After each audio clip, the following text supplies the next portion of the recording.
ჰოლანდია გახდა პირველი ქვეყანა, რომელმაც თითქმის ნულამდე დაიყვანა მიუსაფარი ძაღლების რაოდენობა და რამდენიმე ძირითადი ნაბიჯი გადაიდგა ამ შემთხვევაში. პირველის, რომ თავშესაფრები ეს გარდაუვალი არის, თუმცა გარდა ამისა, გაძვირდა ეგრეთ წოდებული გამოყვანილი ჯიშების შეძენა. პირობითად ჰოლანდიაში ახლა მე ესეც ჯიშიან შეხუახუას ვერ შევიძენდი, ჩემი ნებით. ამას ძალიან დიდი პროცედურები სჭირდება, გადასახადებია საკმაოდ დიდი ჯიშიანი ძაღლის შეძენის შემთხვევაში, ამიტომ ეს ყველაფერი იმისკენ გვიბიძგებს, რომ წავიდეთ იმ თავშესაფარში და იქიდან ვიშვილოთ რომელიმე ოთხფეხა მეგობარი, იმიტომ რომ ამ შემთხვევაში ესეც რაღაცა მგონი ჩვენი მენტალობაა, რომ განსაკუთრებით გვინდა ჯიშიანი ძაღლები, მაგრამ თუ უშუალოდ ოთხფეხა მეგობარი გჭირდება, რა მნიშვნელობა აქვს, ხო? მეტისი იქნება თუ რაღაც ჯიშიანი გამოყვანილი, ისეთი პერო ჯიში, ხო?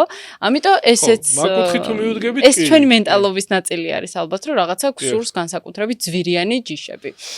და გარდა ამისა, ძალიან დიდი ჯარიმებიც დაწესდა და სპეციალური კონტროლის პოლიციაც კი არის შექმნილი, რომ გააკონტროლოს ამ ძაღლების გამოგდების შემთხვევები და როგორც გამოაგდებენ, ეგრევე უბრუნებენ მერე თავიანთ პატრონებს. ანუ სახელმწიფო ფინანსურ რესურსებს ამ ყველაფერში. თუმცა მაინც ყველაფერი მოდის განათლებიდან. სანამ ჩვენ იმ დონემდე არ მივალთ, რომ ძაღლი არის არა ჩვენი საკუთრება, არამედ პასუხისმგებლობა, მანამდე ვფიქრობ, რომ რაც არ უნდა ნაბიჯები გადადგა სახელმწიფო, მაინც ჩვენს ცნობიერებაში, ანუ დროებით იმუშავებს მხოლოდ და მხოლოდ მომენტალური შედეგი შეიძლება გქონდეს, მაგრამ გრძელვადიანი არ იქნება.